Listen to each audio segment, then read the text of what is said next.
এজেন্টের সাহায্য ছাড়া নিজের যোগ্যতায় কি ইউরোপের দেশ স্লাভোনিয়াতে গিয়ে কাজ করা সম্ভব? স্লাভোনিয়ার ওয়ার্ক পারমিট নিয়ে সবার মনেই প্রচুর প্রশ্ন, বিশেষ করে সঠিক নিয়ম আর খরচের ব্যাপারে। সত্যি বলতে সঠিক তথ্যের অভাবে অনেকেই শুধু যে প্রতারিত হন তাই নয়, অযথা বাড়তি টাকাও খরচ করেন। কিন্তু ভাবুন তো, যদি পুরো প্রক্রিয়াটি আপনি নিজেই করতে পারতেন তাহলে কেমন হতো। এই এক ভিডিওতে আমি আপনাদের ধাপে ধাপে বুঝিয়ে বলবো কিভাবে আপনি কোনো দালালের সাহায্য ছাড়াই সরাসরি স্লোভেনিয়ার কাজের ভিসার জন্য আবেদন করতে পারবেন এবং এতে আপনার কেমন খরচ হতে পারে। তাই শেষ পর্যন্ত মনোযোগ দিয়ে দেখুন।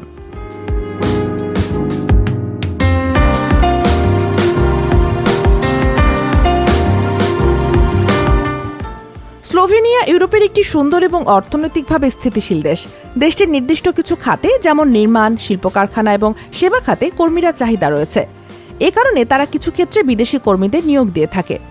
সবচেয়ে বড় আকর্ষণ হল সেনজেন একটি সেনজেনভুক্ত দেশ। তার মানে এখানকার রেসিডেন্স পারমিট থাকলে আপনি সেনজেন অঞ্চলের অন্যান্য দেশগুলোতে পর্যটক হিসাবে 90 দিন পর্যন্ত ভ্রমণের সুযোগ পাবেন।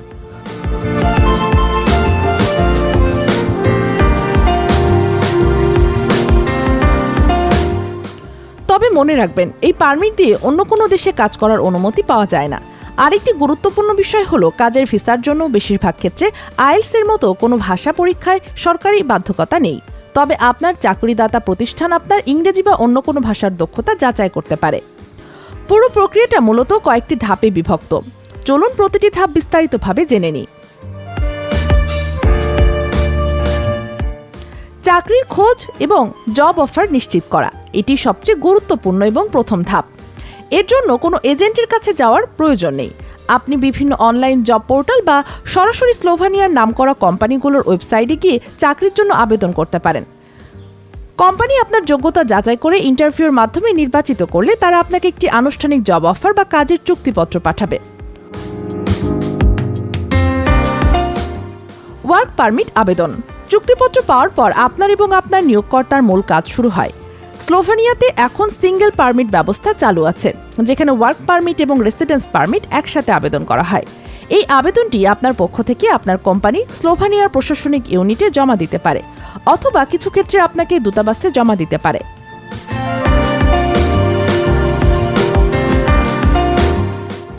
বাংলাদেশের ডকুমেন্ট প্রস্তুতি।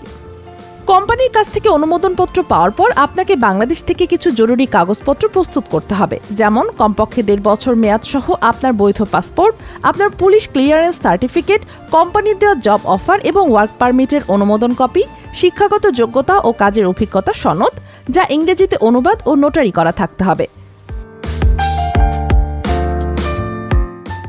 ভিসা আবেদন জমা দেওয়া।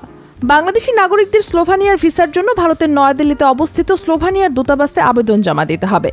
এখানে একটি অত্যন্ত জরুরি বিষয় মনে রাখবেন, নয়াদিল্লি যেতে হলে আপনাকে অবশ্যই ভারতের জন্য একটি বৈধ ভিসা নিতে হবে।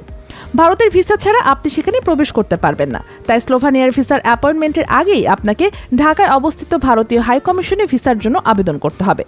এরপর নয়াদিল্লিতে স্লোভেনিয়ার দূতাবাসে অ্যাপয়েন্টমেন্ট নিয়ে ডি টাইপ বা লং স্টে ভিসার জন্য আবেদন করতে হবে। আবেদনের সময় আপনার বায়োমেট্রিক তথ্য অর্থাৎ আঙ্গুলের ছাপ ও ছবি নেওয়া হবে।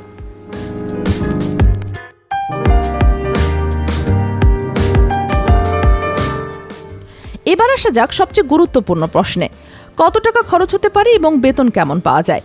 আপনি যদি পুরো প্রক্রিয়াটি নিজে সম্পন্ন করেন তাহলে আপনার খরচ অনেকটাই কমে আসবে। মূল খরচের মধ্যে থাকবে ভিসা ফি, ভারতের ভিসা ও যাতায়াতের খরচ, বিমান ভাড়া এবং আপনার কাগজপত্র প্রস্তুত করার খরচ। স্লোভেনিয়ার সরকারিভাবে একটি ন্যূনতম মাসিক বেতন নির্ধারিত আছে। 2026 সালের জন্য নির্ধারিত গ্রস ন্যূনতম বেতন হল 1481 ইউরো, যা ট্যাক্স ও অন্যান্য কর্তনের পর প্রায় 1000 ইউরো নেট বা হাতে পাওয়ার মতো থাকে। তবে দক্ষ ও অভিজ্ঞ কর্মীদের বেতন এর চেয়ে অনেক বেশি হতে পারে। স্থায়ী বসবাসের সুযোগ। স্লোভেনিয়ার একটি বড় আকর্ষণ হলো এখানকার স্থায়ী বসবাসের সুযোগ।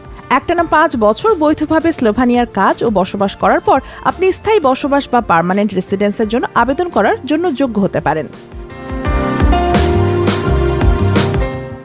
আশা করি স্লোভেনিয়ার কাজের ভিসা নিয়ে আপনাদের মনের অনেক প্রশ্নের উত্তর পরিষ্কার হয়েছে।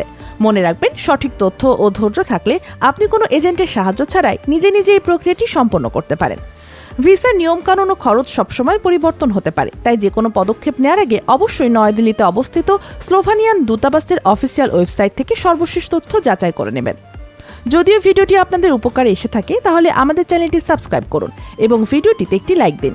স্লোভানিয়া নিয়ে আপনার যদি আরও কোনো প্রশ্ন থাকে তাহলে নিচে কমেন্ট করে জানান। আমি প্রতিটি কমেন্টের উত্তর দেওয়ার চেষ্টা করব। আপনার ইউরোপ যাত্রার জন্য রইল শুভকামনা।